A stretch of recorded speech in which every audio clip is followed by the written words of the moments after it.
على خاتم النبيين وسيد المرسلين وشفيع المذنبين الرسول المؤيد والنبي الممجد المصطفى الأمجد أبي القاسم محمد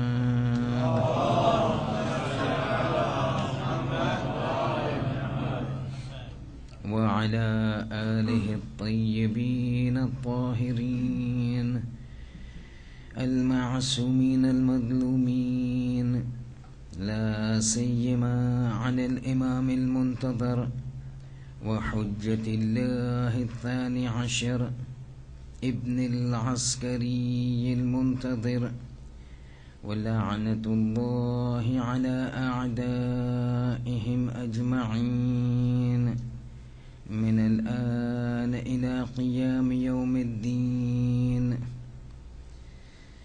أما بعد، فإن الله الصادق العليم قال في كتابه الكريم القرآن الحكيم: بسم الله الرحمن الرحيم.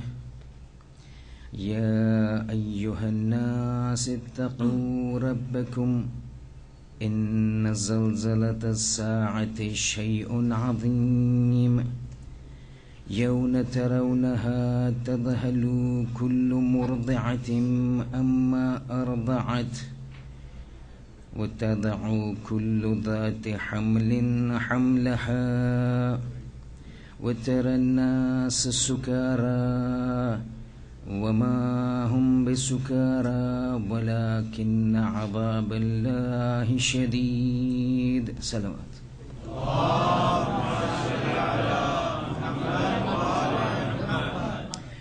Brothers and sisters, Assalamu alaikum wa rahmatullahi wa barakatuh. Into the 7th night of our discussion, and we have now, as of tonight, entered into the 2nd phase of our discussion. The 2nd phase, which will now focus, having passed the bottleneck of Barzakh, we now move into the second phase, and the second part of the journey that extends beyond the Barzakh and leads us into that scenario, into that environment, into that realm, into that domain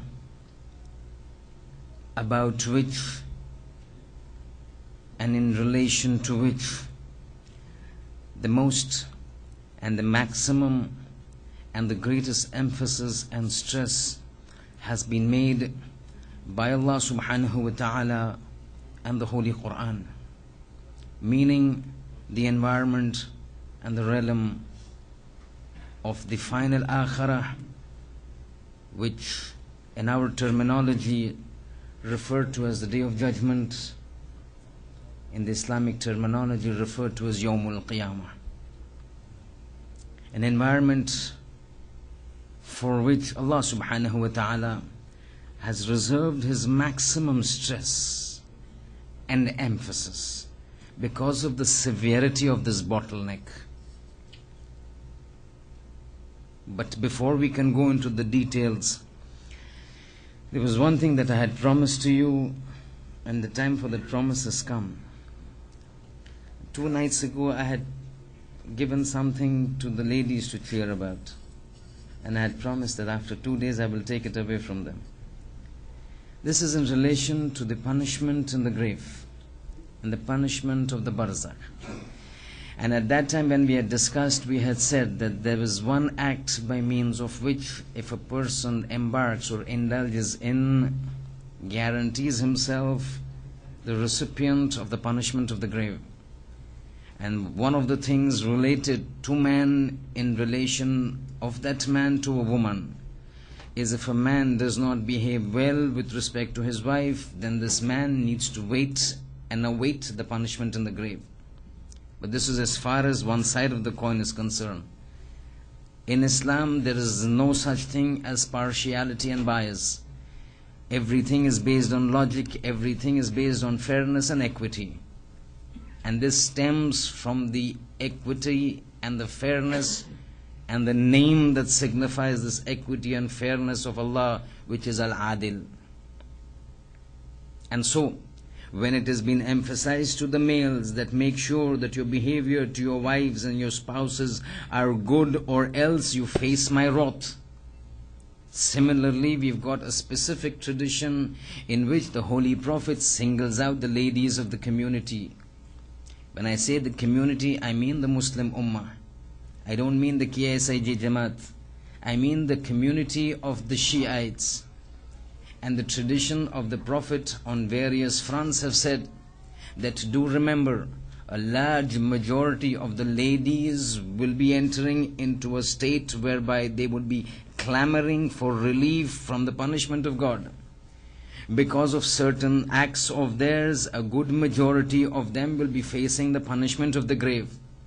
Nobody is safe from the punishment of the grave, except if a Masoom desires to remove and alleviate and eliminate the punishment just by him entering the grave necessitated by his love for Fatima bint Asad. But normal ladies and normal people like you and me do not have that kind of a facility available to us, that a Masoom would come and render that grave incapable of delivering any punishment. But in order to escape, as the males have been given a key to protect them from the punishment, the ladies have also been given a recommendation. And this particular tradition that I'm going to read out to you has been specifically stated by the Holy Prophet, targeting the ladies of the Muslim Ummah. And the target of the ladies of the Muslim Ummah has also been embarked upon in such a way that when the Holy Prophet mentions this hadith, he links it up to his daughter Fatima bint Muhammad salawatullahi wassalamuhu alayha. Tradition says a lot of the ladies of my ummah will suffer a huge problem into the grave. But for them there are 3 keys if they wish to protect themselves from the grave and the punishment of the grave. There have been specifically this hadith addressed to the ladies, and I will just narrate those 3 things without going into additional explanation, because a lot of things need to be discussed in the short time that we have got. Tradition says ladies will face the problems in the grave just as the males. They have no liberties and they have no free way to escape from that. Except the Prophet says there will be a group of ladies who will be exempted from it. You remember that squeezing of the grave, for one person it will be as if hatta taltaqiya adla'uhu, the ribs would meet into one another. But the same squeezing for another person would be like the meeting of 2 brothers. Similarly, the Prophet says there is a certain group of ladies who will be separate from the other ladies. While they face the punishment of the grave, these ladies do not face the punishment of the grave. While they get entangled into the punishment, these ladies will be exempted. Then he says these are those ladies who have 3 qualities. If a lady has these 3 qualities, then that lady can rest assured to a great degree that she is relieved to a certain extent from the punishment of the grave. So the ashab and the companions ask, what is this category of ladies, and what are those 3 characteristics of these ladies whom you say are protected from and ma'moon from the punishment of the grave, safe from the punishment of the grave? The Prophet says this category of ladies are those who have 3 characteristics. One characteristic, the first characteristic of the ladies of this category is that they bear with great forbearance and tolerance the poverty of their husband. If the husband is weak financially, this lady bears up to that poverty and does not do nag or kit apne kiye. Everybody gives their wives on Valentine's Day a set of gold. You're giving me a rose. Everybody takes their wives for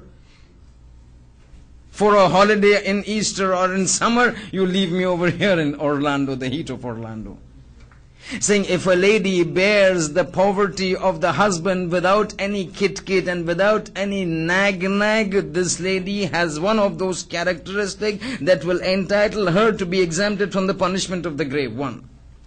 Second characteristic of the ladies of this group who the Prophet has prophesied will be saved from the punishment of the grave is that these are those ladies who bear the foul-mouthedness of their husband.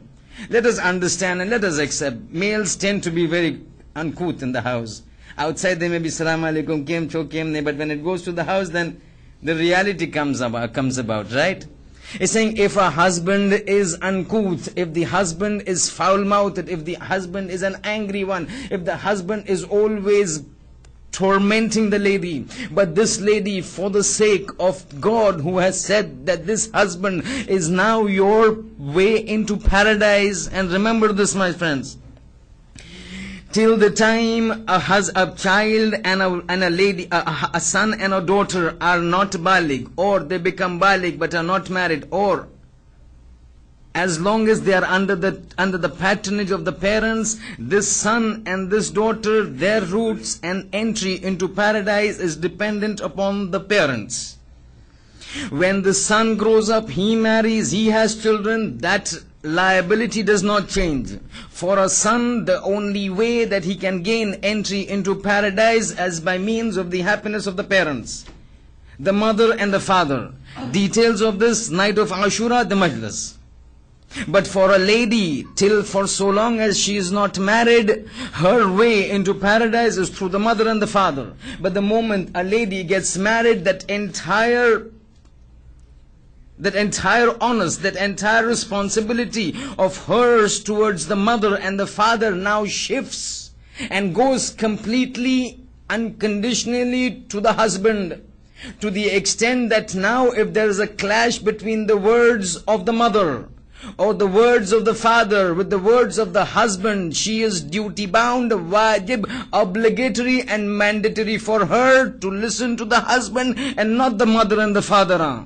For the son, till he becomes 90 years old, he is still bound to follow the mother and the father. But a woman after marriage, the moment the nikah is done, now her entire legal obligations move from the parents to the father, to the husband. So if the husband says, don't meet the mother, she has to sacrifice the mother for the husband. This tradition says that this is the ruling of God.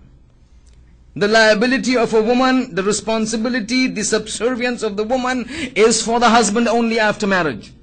This tradition says, assuming that the husband is uncouth, is foul-mouthed, is abusive, is tormentive, is problematic. But this lady, because of the rank of the husband vis-a-vis the wife in the eyes of God, subjugates herself, bears and forbears all this problem. She falls into this category. God says, you bore those troubles because of my order of respecting your husband. Now when you're coming into the grave, I will ensconce you with my mercy.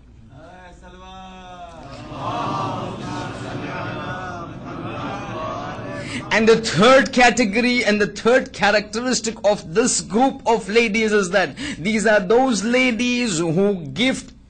Mahar is one of the requirements in a marriage, that when a person gets married, before the first night of the consummation, the mahar of the husband needs to be given to the wife. Mahar becomes part of that nikah ceremony. This tradition says that if a lady returns that mahar and gives that mahar to the husband out of her own free will, she qualifies herself as a lady who has sacrificed her possession for the sake of the husband. And because of this act, this husband that she is given to, God says that you have retained the honor of a husband that I have ordained for you. Because of this, when you come to the grave, I will take care of you. So this group of ladies, one, they are those people who bear the abusiveness of the husband, they are those who bear the poverty of the husband, and these are those who sacrifice that mahar to the husband for the sake and the benefit of the husband. When we get time, if we have time, I will tell you what barakat this money of mahr has for the husband, for his well-being and for the finance. Not time is not now, but it has a great effect. $500 taken from his own business, put for something, and this $500 from the mahr makes a huge difference between the earth and the sky in benefits and effect. This mahr is something that is not just ordinary 5 green bills of $100. This 5 green bills of $100 by the name of mahr becomes mutabarrik and blessed, and it has its own effects when this husband uses it for his own self. But that's some other time. We now move into our main discussion. Our main discussion of the Day of Judgment. A discussion for which Allah has reserved 20% and 1/5 of the Quran talking about the Day of Judgment. The rest 4/5 and the rest 80% talk about everything. About the Muharramat, about the Wajibat, about the stories of the Prophets, about the history of whatever has happened, about this, about that, about Usul, about Furu, about Salat, about Saum, and about everything. The first 20% has been, or 20% of the Quran, 1,200 plus verses of the Quran. Quran has 6,236 verses. Out of that, 1,200 has been reserved only for emphasizing the importance of the Day of Judgment. On numerous occasions you will find that no emphasis has been placed on any issue in Islam other than shirk with respect to the Day of Judgment. And this is because from the very beginning people have always doubted the existence of Day of Judgment. What? A day would come when we will be resurrected? What would this happen? When all our bones have died? And you have got so many instances in the Quran. وَمَنْ يُحْيِيهَا, who will bring these bones to life? وَهِيَ رَمِيمٌ. Surah Yasin says, at those times the mushrikeen would go into the graveyards. When the Prophet will say, remember, there is a day when you will be made to account for your deeds. He's saying, what is that day? He's saying, on the day when you will be brought back to life. And you would have to account for your deeds in front of God. He's saying, what are you talking about? Come with us. They would go to the grave with their friends. They would pick up these pieces of bone. Old, 50 years, 100 years. They would pick it up. Bones after 100 years become brittle. They would take it and put it into their hands and rub it between their hands. Becomes powder. Then they would throw it into the air. The wind would take it and spread it and scatter it. At that time they will say, this man is saying that he will bring us to life after وَهِيَ رَمِيمٌ, after our bones have become powdered. This man is not in his senses, na'udhu billah. And in order to prove that this is not the case and what he's saying is the case, 1/5 of the Quran has been ordained for it. But what a day! But what a day! The start of this lecture I recited the verse number 2 of Surah Al-Hajj, in which Allah says, you want to know what this Day of Judgment is, for which I've reserved 1/5 of my book, for which I've reserved 20% of my words that is going to remain as a miracle up to the Day of Judgment. Saying, Ya ayyuhan nas, O people, all the people, ittaqu rabbakuma, be fearful of your Lord. Why? Inna zalzalata sa'ata shay'un azim. The shaking of the Day of Judgment and the events of the Day of Judgment, shay'un azim. It's an immense thing. Then he goes on to say, you know what will happen on that day? He's just giving a snapshot. Little more details we will explain. But Quran wants to give a snapshot to convey its message. He's saying, يَوْمَ تَرَوْنَهَا كُلُّ مُرْضِعَةٍ Amma murda'at. He's saying that is a day when you, let me complete it. يَوْمَ تَرَوْنَهَا تَذْهَلُوا كُلُّ مُرْضِعَةٍ أَمَّا أَرْضَعَتْ وَتَدَعُ كُلُّ ذَاتِ حَمْلٍ حَمْلَهَا. You will see on that day all those ladies who are suckling their child will throw away their children and leave the suckling.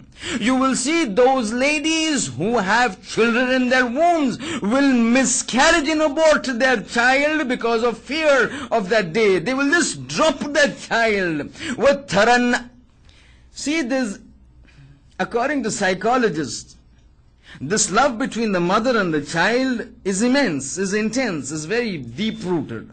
But they say there are certain phases in which this love between the mother and the child being at its height with respect to all other loves. The love between a husband and a wife, the love between two friends, the love between brothers and sisters, the love between a fiancé and a fiancée. All of this love is surpassed by the love of the mother to the child. But this love of the mother to the child, which surpasses all love, has its peak phases when this love is at its peak, at its zenith. And psychologists say this love is at its peak when the mother is suckling the child. When the mother is breastfeeding the child, this love is at its maximum best. Allah says this maximum love vis-a-vis other love. And this maximum zenith of this love is the time when the mother is suckling the child.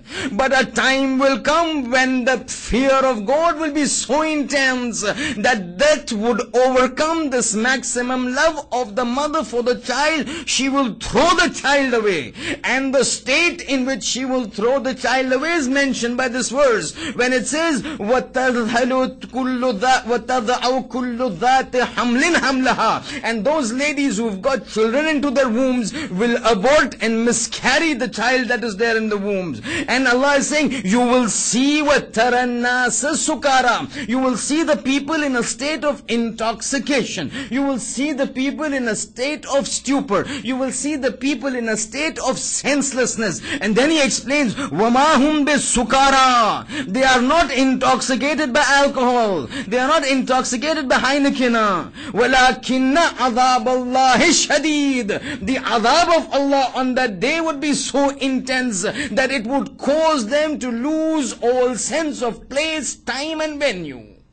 And they would move around in a state of senselessness, not knowing what they are doing, not knowing where they are going. Tarannas sukara. You will see them senseless and intoxicated. Only thing, this intoxication is not by means of an intoxicant. It is by means walakinna adhab Allahi shadid. The punishment of Allah is shadid. This is the day of judgment. Have 20% of the Quran reserved for this.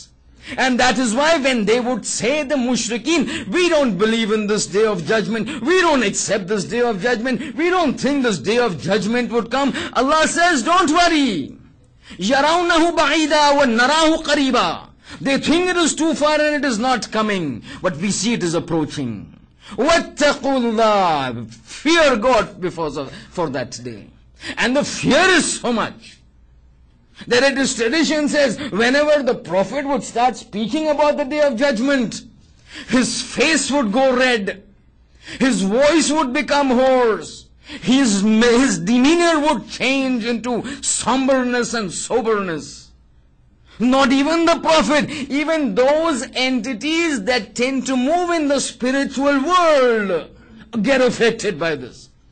In one of the traditions narrated by the fifth Imam, Imam Muhammad al-Baqir alayhi salatu wassalam,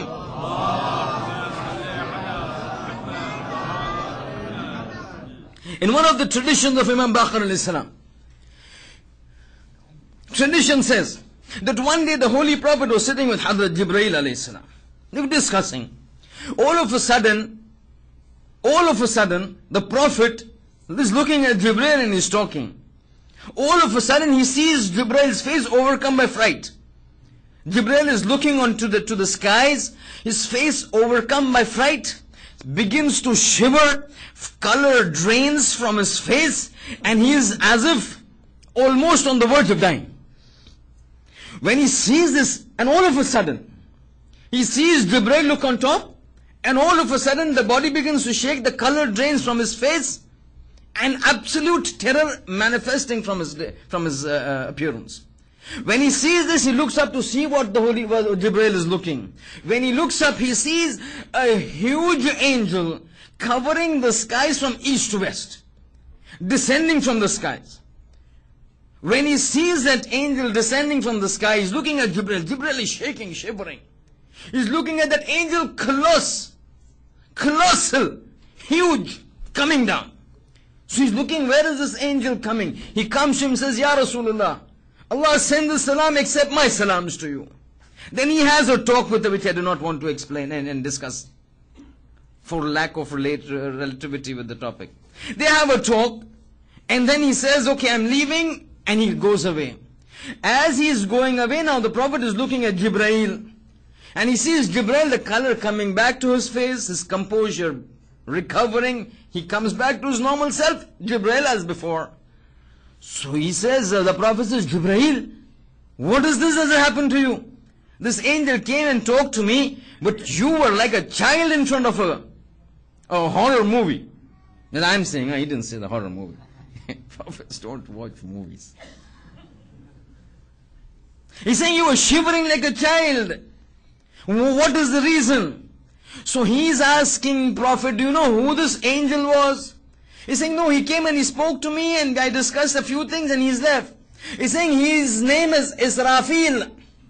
Israfil is the angel who's supposed to bring the day of judgment. From the time God created entity and creation, and from the time this angel was created, he has been staying on top on the seven skies and has never come down. This is the first time that I see him coming down. When I saw him coming down, I was overcome by fright that lest now is the time that God has ordained for the day of judgment to take place. The thought of the establishing of the day of judgment is so severe that me, Jibreel, Sayyidul Malaika, and the leader of the angels fear with fright and shiver with fright. It doesn't affect us because we are not Jibreel, right?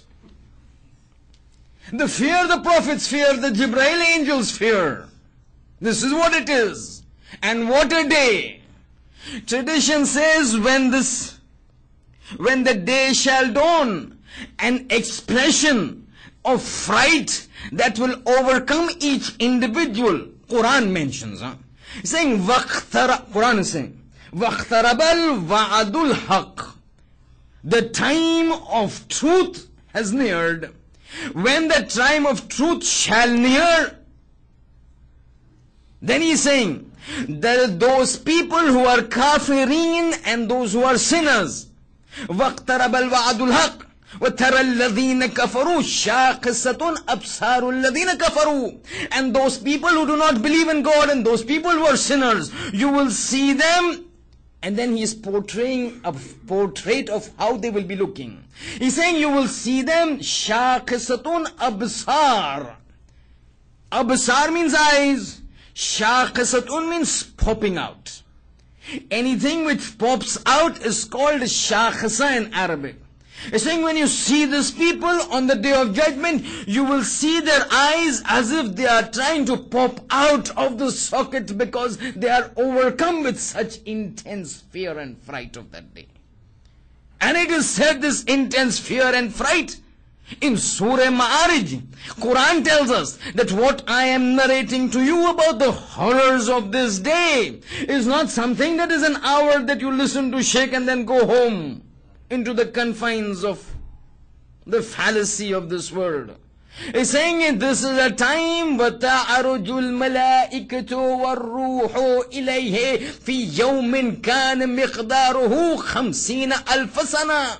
This is a day, the horrors of which is not for 24 hours. This is a day in which the horrors are not of 365 days. This is a day in which will go on, the horrors will persevere 50,000 سَنَةً, 50,000 years. One day of the judgment for 50,000 years. Tradition says this 50,000 years is the accounting period a person will be standing on the day of judgment. The hisab and the kitab and the accounting and the questioning and the answering will go for 50,000 years. You and me live in this world for 50 years, 60 years, 70 years. This 50, 60 and 70 years need to be accounted for 50,000 years.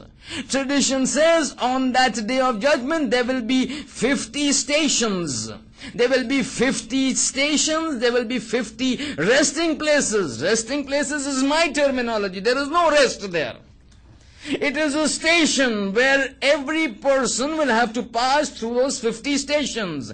At each station, a person will have to stand for 1 year, for a total of 1,000 years, for a total of 50,000 years. And each of these stations, and at each of the stations, and on each of these stations, a person will be asked about each and every one of the wajibat and the muharramat that a person was supposed to follow in this world. If a person has passed that test, he goes on to the next one. Otherwise, for 1,000 years, he is made to stand over there and made to expiate the sins of not doing that wajibat or doing that muharramat. You go to the first station, you will be asked, Salat, did you pray?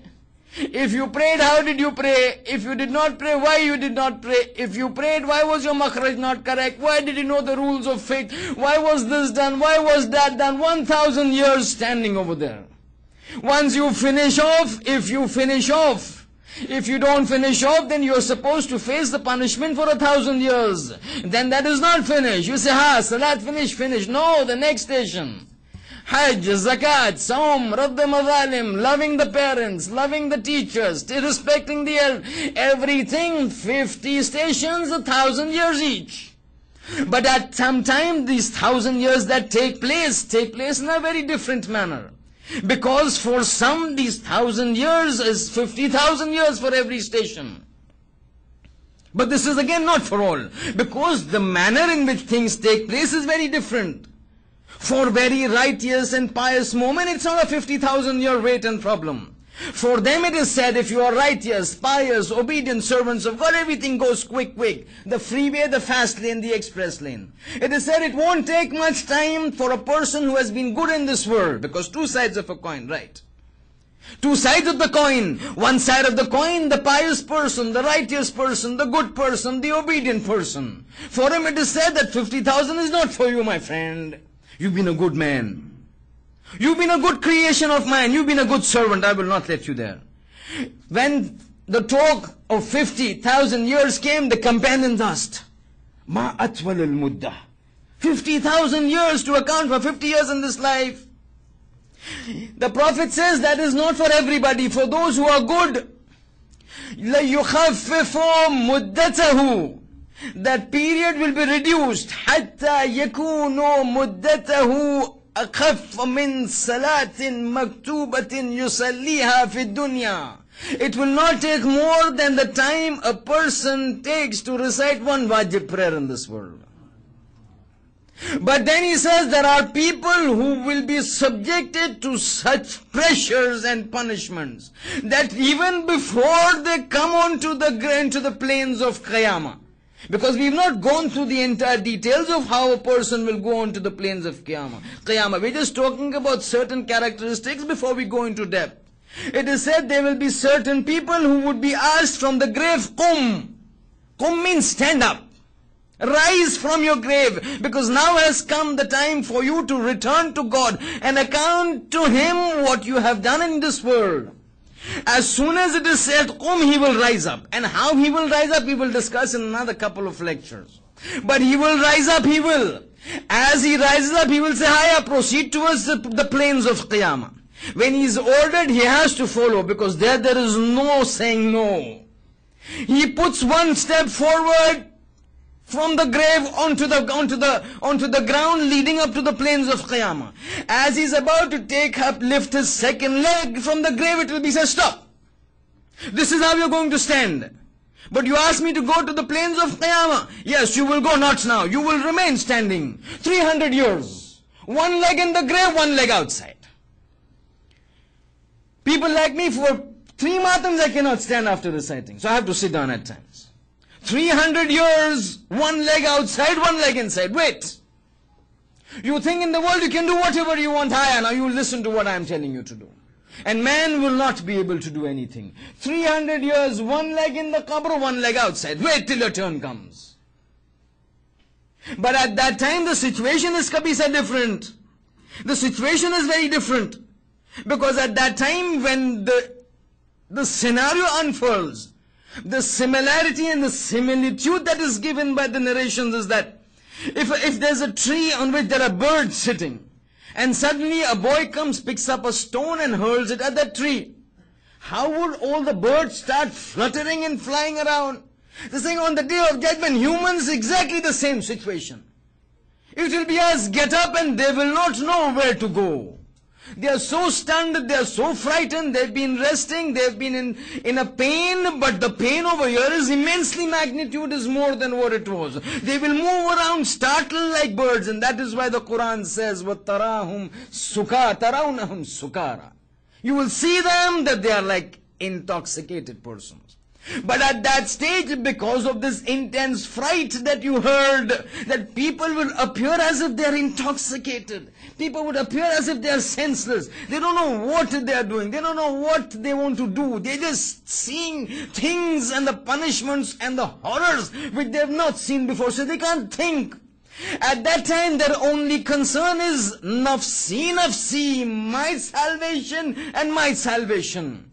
And at that time, here a mother may care for the child, and a child may care for the mother and the father. Over here, a husband may never forget a Valentine's rose or a box of chocolate for the wife. But there is no husband and no wife. There is no father and no mother. It is nafsi, nafsi, me and myself. I don't want to meet my mother. I don't want to meet my father. I don't want to meet my son. I don't want anybody. Somebody save me from the problems. And that is what the Quran says, on a day when there shall be no husband talking to a wife, and every mother running away from the child, and every child running away from the mother, lest this mother comes and asks some haqq which I don't have to give and I'm not able to give. I don't want to meet her. All relationships on that day severed. Old relationships on that day ended. Nobody wants to see their relatives. All that they want is, come somebody who can help me. I don't want to go to anybody to help. I cannot help myself. What will I help the others? At that time, remember the last lecture, or was it the lecture before last? Because now, remember, one of the names of the Day of Judgment is Yawmul Haqq. Yawm means day. Haqq means truth. It is the day of truth. That means everything that is true and truth will manifest. Everything that is true and truth will manifest. Because on that day God has ordained now the total control of the entity. And the world of entity lies in my hands. In this world, I took a backseat. I had rules that had to be run. I had laws that needed to be followed. Rules would never change, but laws you messed around with. I did not say anything. But in this realm, everything is in my hands. Everything is under my control. Nobody speaks till I give them the order. And that is true. The tongues will not move till he gives the permission. Over there, the day of Haqq, when everything that is true will manifest. One of the things that we mentioned about the reality of the world of existence is that everything that is around us has some form of intelligence, has some form of perception. In min shay'in illa yusabbihullaha bihamdi. Quran says, there is nothing except that it does the tasbih of Allah subhanahu wa ta'ala. And I'd mentioned that instance about Allama Tabatabai hearing the birds say subhanallah, and the pebbles say subhanallah, and the doors and the windows say subhanallah. He could understand what we perceive as non-living. He could perceive it that they were living. And that is the truth, and that is the haqq.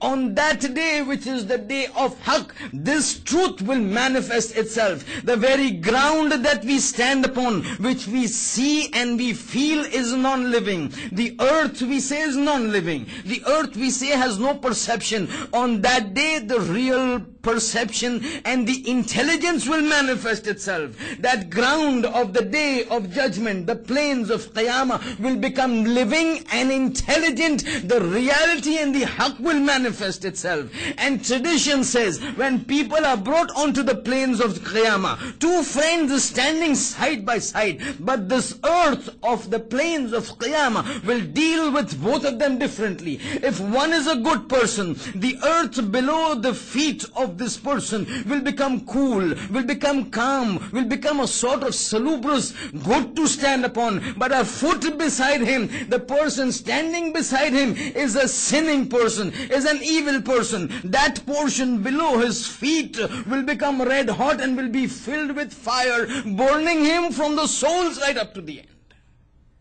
It knows whom to pick and it knows whom to leave. This is what is called the power and the qudrat of God. Here we just read in the Quran, Inna Allah ala kulli shay'in qadir. He has a power over all things, but we don't see the manifestation of that power in this world. But the manifestation of the power will be seen in the hereafter, when you will see and I will see things that we felt would never have been possible in this world. Two persons standing on one ground, that same ground dealing with one person separately and dealing with the other person separately.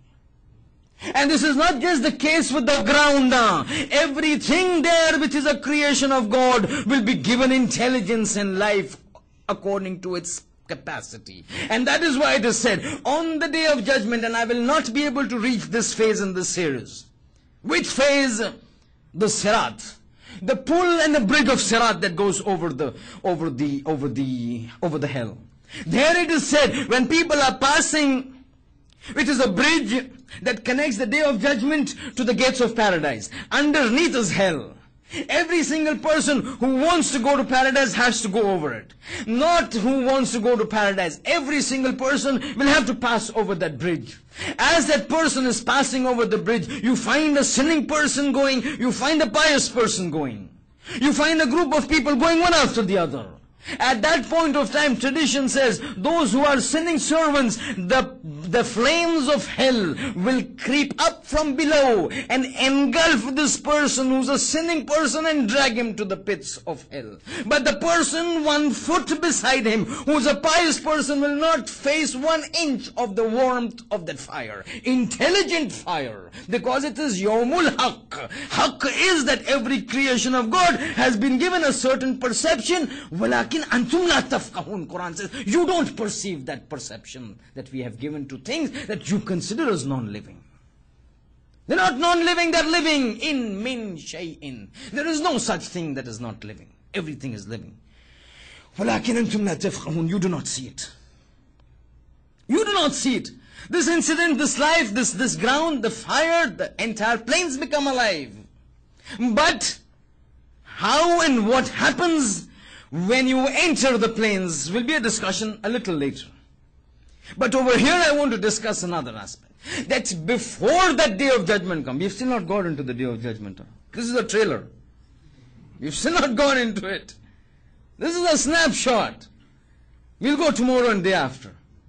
But here we're just discussing a few things that you need to know before we go into the day of judgment. But the day of judgment that comes will be preceded by a phenomena. Rather 2-3 phenomena. Will be preceded by 2-3 phenomena, each phenomenon one after the other. But so close as if they are appearing simultaneously. Certain things will happen just when the Qiyamah is about to come. And that is, that before the day of judgment takes place, a cataclysmic overhaul of the entire universe is guaranteed by Allah subhanahu wa ta'ala. That means that day of judgment where we will be standing will be an entirely different form from whatever thing that we've seen now. The entire universe would undergo a complete change. Mark my words, I say universe, I'm not talking about planet Earth. I'm talking about universe. The entire creation of God, other than humans and jinn, will take a complete cataclysmic overhaul. Everything that we see now in this world and assume them to be there in other planets will undergo a complete change. We see mountains over here. There will be no mountains on the day of judgment. We see seas over here. Over there on the Day of Judgment there will be no seas. The sun, the moon, the constellations, the galaxies, the stellars, the asteroids, the black holes, none of them will be in the form and fashion as we know them today. Everything will be turned over and completely annihilated to give an absolutely different form, because it is the Day of Judgment. It cannot be the same thing. It is so intense that Allah says, إِنَّ زَلْزَلَةَ السَّاعَةِ شَيْءٌ عَظِيمٌ. It is one time I say, شَيْءٌ عَظِيمًا. It is a big thing. You can say, Shaykh, let it go. It is another time and Allah is saying, شَيْءٌ عَظِيمٌ. He doesn't magnify something. He doesn't exaggerate something. He says, شَيْءٌ عَظِيمٌ. Big thing. Means big thing. And how does it take place? And how will it take place? This Hajj, Surah Hajj, is exactly what it is saying. First things, as you see what is happening on this earth, when we are sitting on this earth, is we see things in relation to the earth. So there are things that are there on the earth. Now I'm talking about how that cataclysmic overhaul will take place. And in what dimension they will take place, please pay attention. Because we need to know this. Because this forms part of our belief, substantiated and corroborated by the ayat of the Quran. Living on this planet Earth, we see things in two perspectives. One perspective, we look at things that are on the earth and things that are not on the earth, which we say in space. So when we are over here, we say there are things in space, the sun, the moon, the constellation, the galaxies, and the celestial objects. And there are things that are on the earth. What are there on the earth? The grass, the trees, the mountains, and the seas. All of this, for the Day of Judgment, just go poof.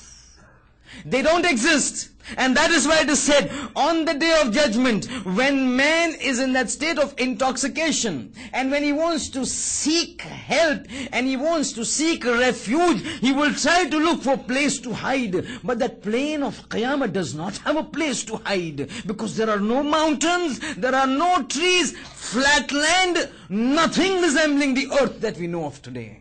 A complete change. And I would want to point out, when you look into this world, we find one thing that is prevalently available and widely prevalent are the mountains. Quran says mountains will go away. The mountains will cease to exist. There will be no such thing as mountain on the Day of Judgment. The second thing that we know is seas. Quran says there will be no seas available on the Day of Judgment. All that will be there is that entire world will be changed into a different form. No mountain, no tree, no water. Allah says outside the space, what you call as the celestial objects, the sun and the moon, they will cease to exist. No sun and no moon. What position, what state, what condition, I don't know. Quran says. And I want to explain a few aspects about how, and the amazing thing is that when Quran says that on the Day of Judgment, when this amazing shaking will take place, إِنَّ الزَّلْزَلَةَ السَّاعَةِ شَيْءٌ عَظِيمٌ. Remember that the shaking of this hour is an immense thing.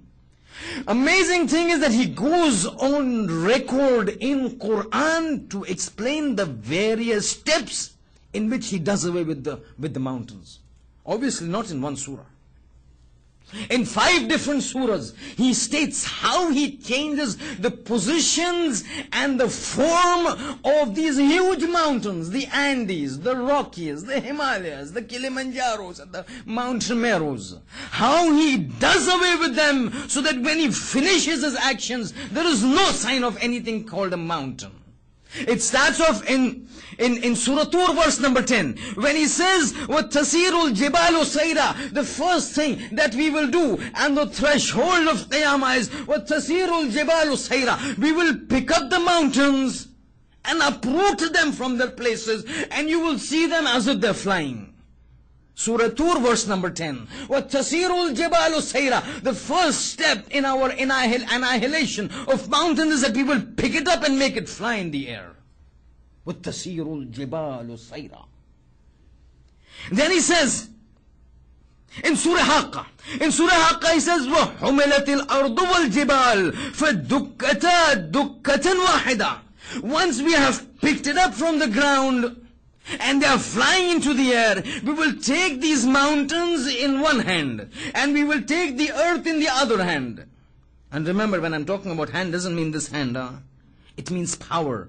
By our power we will hold the mountains, and by our power we will take the earth. And then what it says, وَحُمِلَتِ الْأَرْضُ وَالْجِبَالُ فَدُكَّتَا. They will be taken in our grasp, and they will be dashed against each other. Keep dashing 10 times, 12 times. No, the verse says, this is surah, this is not hadith that you can put a question mark. This is Surah Haqqa I'm talking about. وَحُمِلَتِ الْأَرْضُ وَالْجِبَالِ فَدُكَّتَا دُكَّةً وَاحِدًا. One crash. And he's picked up, crashed with the earth. دُكَّةً وَاحِدًا. One crash. What will happen? Verse number Surah Muzammil, verse number 14 says, يَوْمَ تَرْجُفُ الْأَرْضُ وَالْجِبَالِ فَكَانَتِ الْجِبَالُ كَثِيبًا مَهِيلًا. Once we dig up that mountains on one hand with our power, we pick up the earth in the other hand with our power, we give them one crash, one dash. And Surah Muzammil says, once that happens, the mountains become dust. I need just one banging, one hitting, dukkatan wahida, one banging. These Rockies and the Andes become dust. Then he says, you know what I will do with this dust? وَبُسَّتِ الْجِبَالُ بُسَّا فَكَانَتْ هَبَاءً مُنْبَثًّا. The fourth stage is that once this dirt is formed, we will scatter these Andes, which are now become rock, which were rock, and have now become dust and particles of dust. We will scatter it in the air. Stage 4. The first stage, I will uproot the mountains and make them fly. The second stage, I will take these mountains and dash them to the ground. The third stage, when we dash them, they will be converted into dust and ground into fine powder. The fourth stage, we will take these dust and put them into the air. And finally, the final stage, Surataha فَيَذَرُهَا قَاعًا صَفْصَفًا. Once we push them into the air, we will send the wind, and this wind will scatter these Andes mountains to all corners of the earth. No sign of those Andes and the Rockies remaining.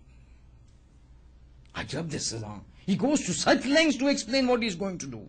Once he finishes, there are no mountains. Mountains have gone, khalas.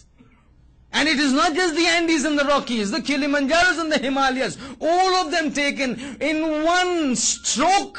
What was supposed to be the pride of the earth now become crumbled and safa, gone, disappeared, poof.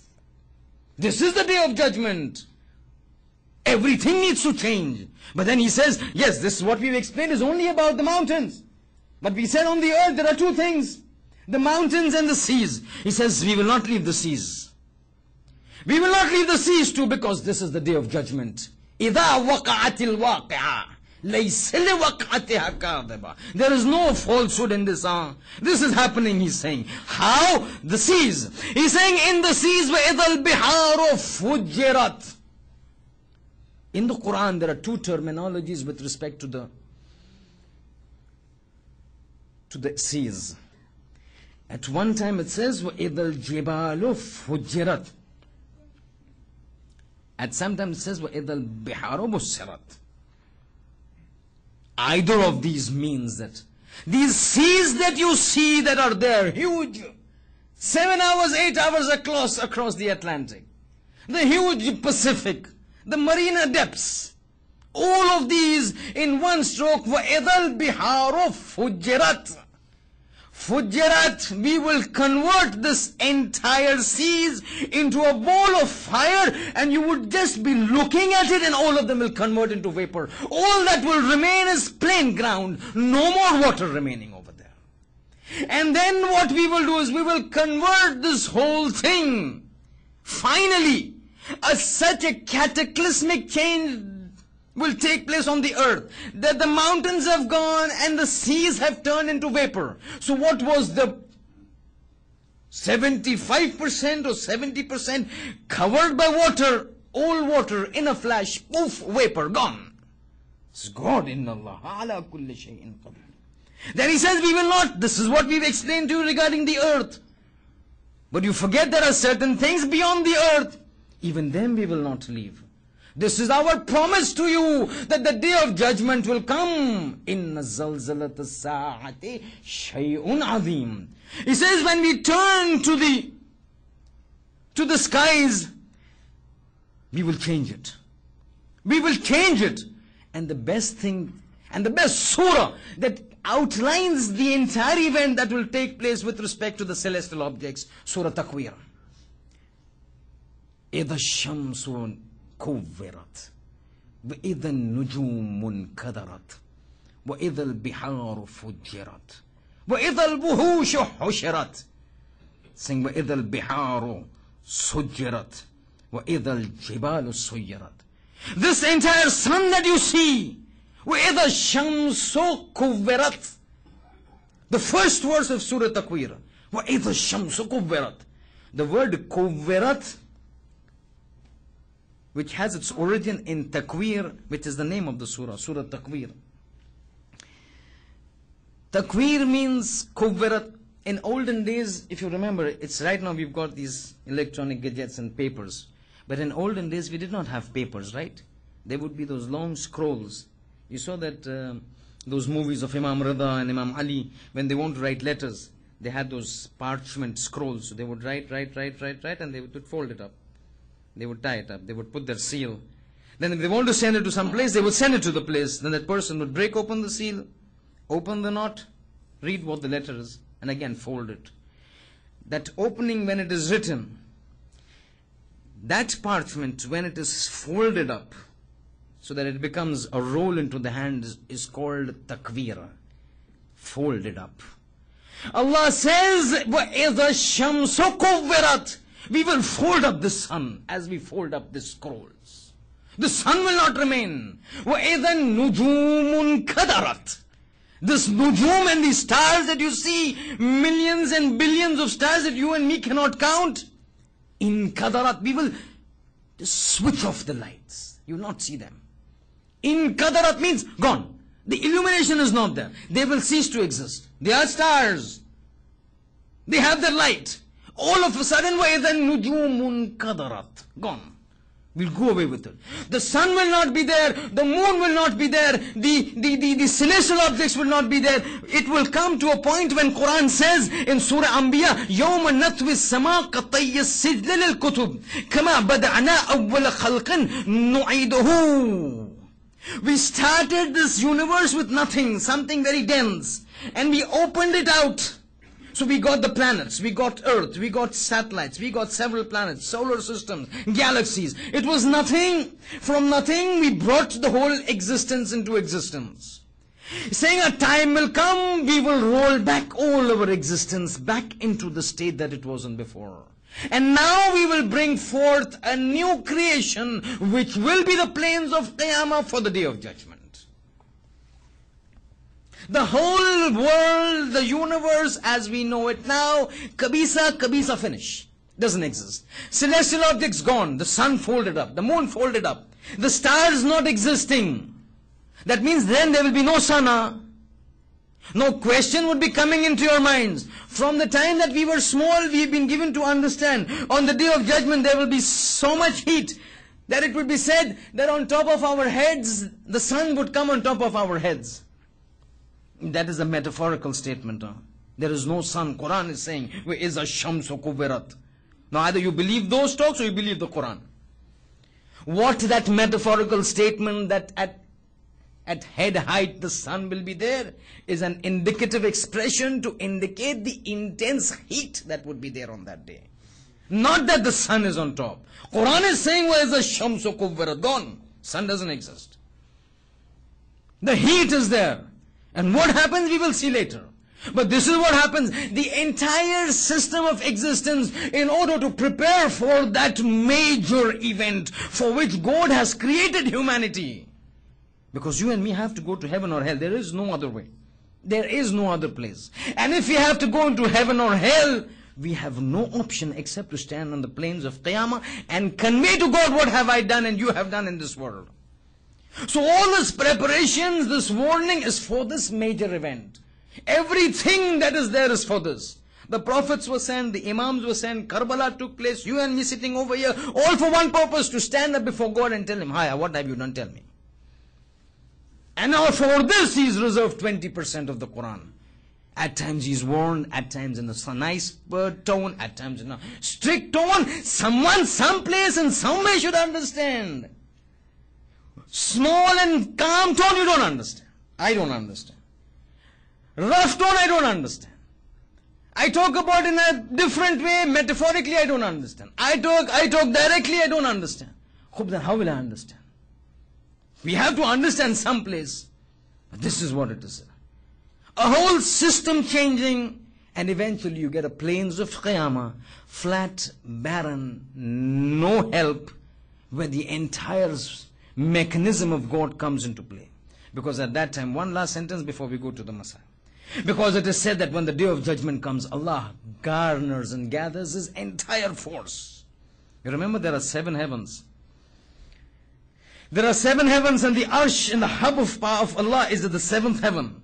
The Arsh. Not that God has a body to be in the 7th heaven, but that's a reference point to indicate His power.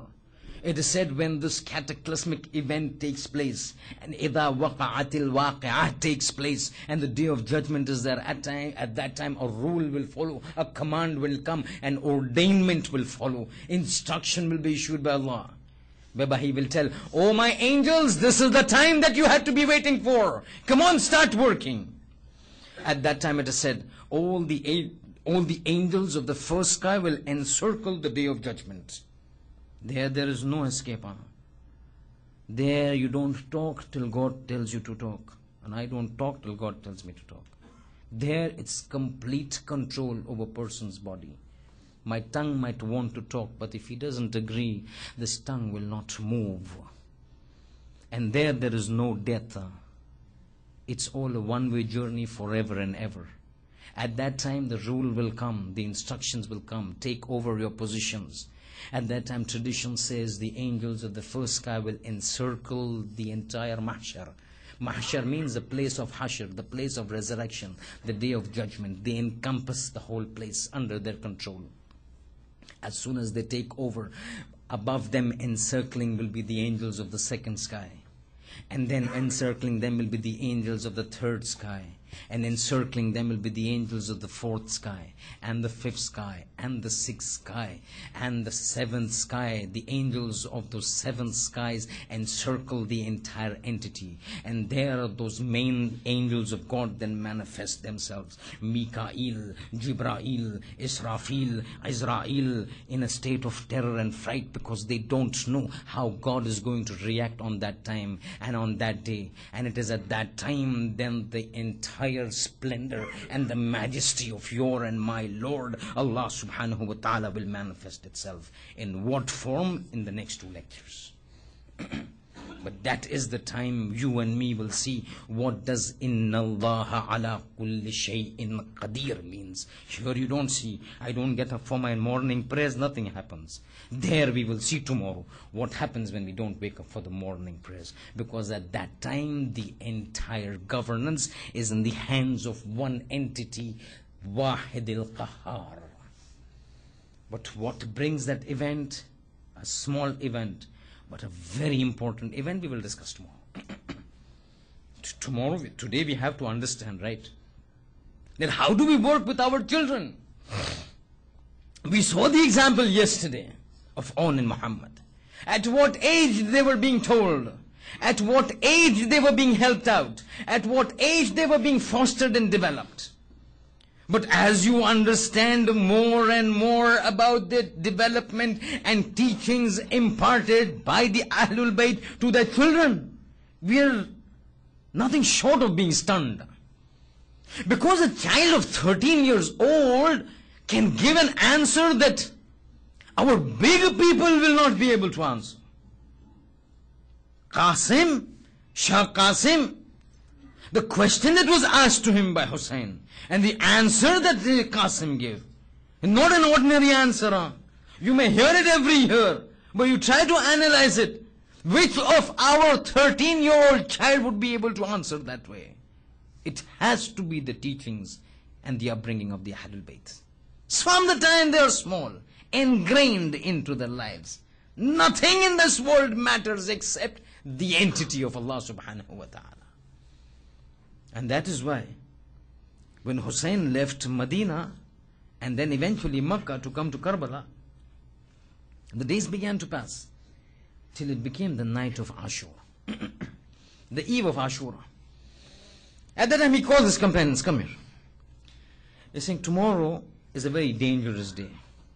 So I lift my allegiance that you have given to me. I have left you free. Go. They want me, Hussein ibn Ali. They don't want you. If you remain with me, they will get you. If you go away, they will not touch you. Whoever is with me is in trouble. So those who want to go, leave. All of us know, nobody left. When he is confirmed, he finishes his hujjah and he realizes nobody is gone. He's saying, now that you have decided to be with me, I'm going to tell you something. Come here. He takes out a list. He's saying, this is a list of all those who are going to go into paradise with me. And this is the list of all those who are going to go to paradise with me by means of their dying tomorrow. I'm going to call out who's going to die tomorrow. Zuhair, you're going to die tomorrow. Habib, you're going to die tomorrow. Muslim ibn Awsija, you're going to die tomorrow. Sa'id, you're going to die tomorrow. Fulan, you're going to die tomorrow. Fulan, you're going to die tomorrow. He reads out the entire list of all those who are going to get martyrdom. As he finishes and stops at a time, from the far corner of the room, somebody says, and uncle, what about me? Hussein looks and sees who? The son of his brother Hassan, Shah Qasim. Saying, Qasim, did you say that? He's saying, yes uncle, you've read out of the names of all those people who are going to die tomorrow, but my name is not there. What about me? Hussein says, Qasim, come here. Qasim comes, he takes him in his arm. He says, before I answer you, I want to ask you a question. He's saying, Qasim, kaifa indakal maut? How do you view death?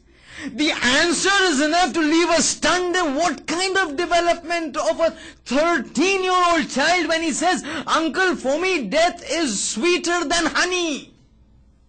Which of our 13-year-old child can give that answer? Which of our 13-year-old child who's stuck up with baseball and basketball can give that kind of an answer? It is from a very young age that development starts, that at the age of 13 he is answering what people like you and me might not have answered. Sweeter than honey. Hussein says, if you've given me that answer, Qasim, realize that even you're going to die. Riwayat says, when he heard this, he was so happy, running, he goes to his mother and says, Mom, tomorrow I'm going to die. See, they don't shun death. On the first lecture we said there are people who fear death. You're an example of people who don't fear death. Next day morning, Farwa is telling, make sure tomorrow you die. Saying, I'm going to die tomorrow. Next day morning comes and the battle begins. When the battle begins, initially all the companions of the Prophet go. When the companions of the Prophet go and they die, now it is a term of Bani Hashim. As the Bani Hashim begins, the mother tells Qasim, it's your turn to die now. Make sure you die first. So Qasim would go to his uncle. Uncle Hussein, I would want to die. Give me permission to die. Hussein would look at Qasim and says, Qasim, I should send you. I don't have my brother Hassan. It is when I look at you that I am reminded of my brother Hassan. I will not give you permission to die. Whenever Qasim would go, Hussein would say no. Qasim would come and complain to the mother, Mother, he's not allowing me, uncle is not allowing me to die. The mother would say, go to uncle and ask again. He would come repeatedly and repeatedly. Hussein will say, you remind me of Hassan. I cannot let you go. You remind me of my brother. I cannot let you go. I smell the fragrance of my brother Hassan from you. I cannot let you go. When repeated requests fail and he comes to his mother and says, I've given up hope, uncle is not letting me go. At that time, the mother reminds Qasim. He said, Qasim, you remember when you were small, your father when he was dying and he was vomiting blood because of the poison given to him by Joda. At that point of time, he had written a letter and he had told me, this letter I'm writing and I'm tying at the hands of Qasim. Whenever a very severe occasion arises, make sure you open this because it will show you the way. She's saying, Qasim, what more better tragic occasion than a time that you want to die for your uncle but you're not giving permission. Open it and see what is there. Probably your father has set a solution for it. Qasim opens it and he reads it. As he is reading, his face is becoming flush. His face is becoming happy because what is written? He is reading, Ya Bunayya. Hassan is writing, the third Imam is writing to his son Qasim, Ya Bunayya, oh my son, Idha kana yawmu Ashura. When the day of Ashura comes and you find my brother surrounded by enemies and no helper to help him, La tatrukil jihad. Do not abandon and leave the jihad. Fight on my behalf for the sake of my brother. As soon as he sees this, he knows now Hussein cannot say anything. He takes that letter, rushes, jumping, goes to uncle. As soon as he sees Uncle Hussein, sees Qasim happy, saying, Qasim, what is it? He says, Uncle, I've got a reference letter. Now you cannot stop me. He's saying, what does it show me? He sees the letter, sees the writing of his brother Hassan. Tears start coming from his eyes. He takes it and kisses the letter. And he says, Qasim, you're so right. I cannot stop you now. But before you go, come hug me, my son. Because now I know Hassan is gone. And now Hassan's orphan will also go. Tradition report, when Qasim comes near, Hussein takes him into his arms, the uncle hugging the nephew hugging the uncle. And the report says, when they were hugging each other, both of them began to cry. And both of them began to cry. And both of them began to cry. They cried so much, Hussein faints and Qasim faints. Believe me, my brothers, on no occasion on the day of Karbala has Hussein fainted except for the sake of Qasim. Both uncle and nephew lying on the ground unconscious in a faint. The love between an uncle and a nephew. But normally, when somebody faints, how do you wake him up? By means of water. But there was no water in Karbala. Ulama said probably it is the tears of Zainab and Abbas that must have woken up Hussein and Qasim.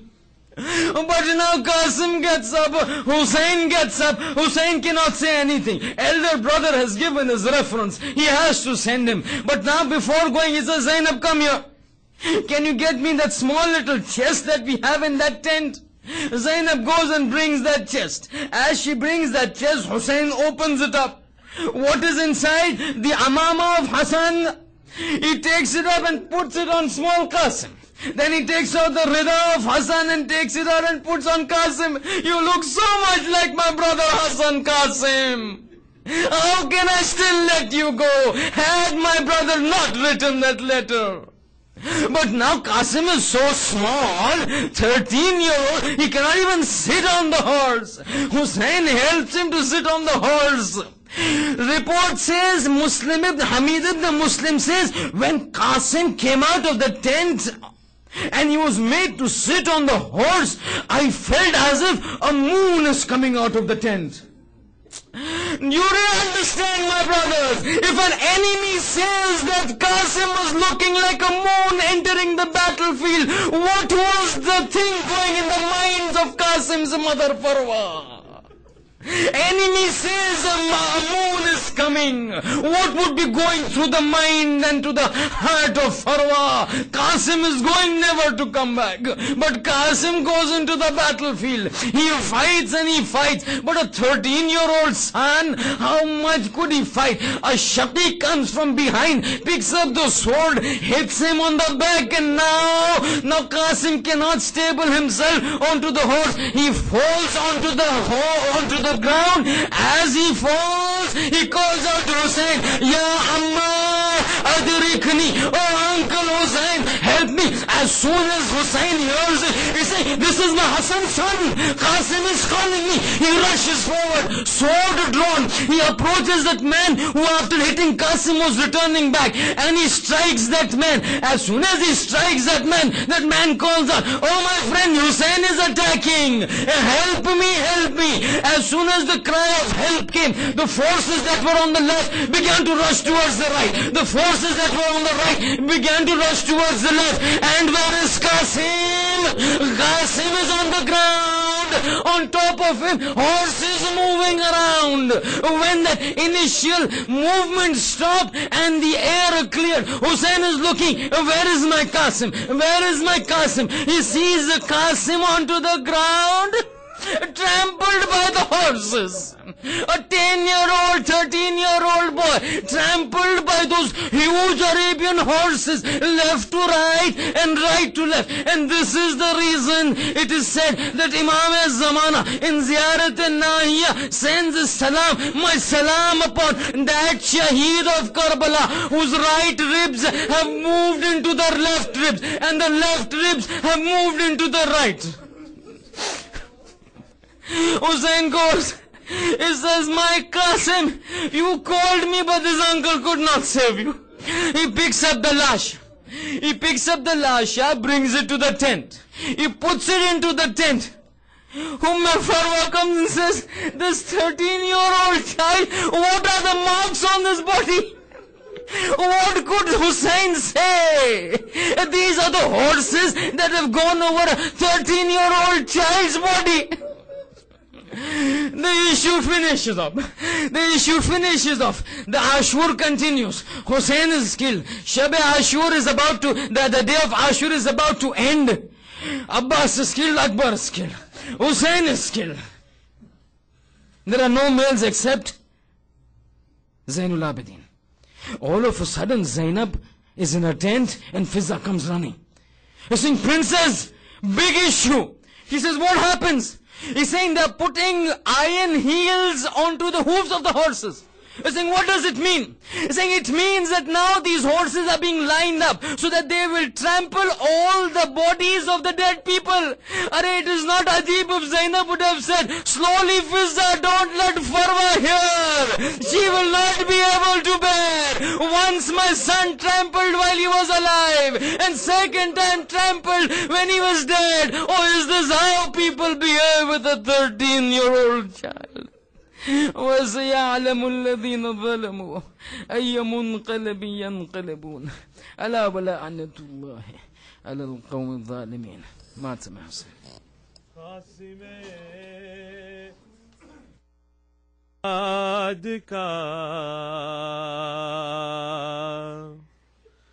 लाते है लाशा हुसैन पीटो सरहले अज़ा लाते है लाशा हुसैन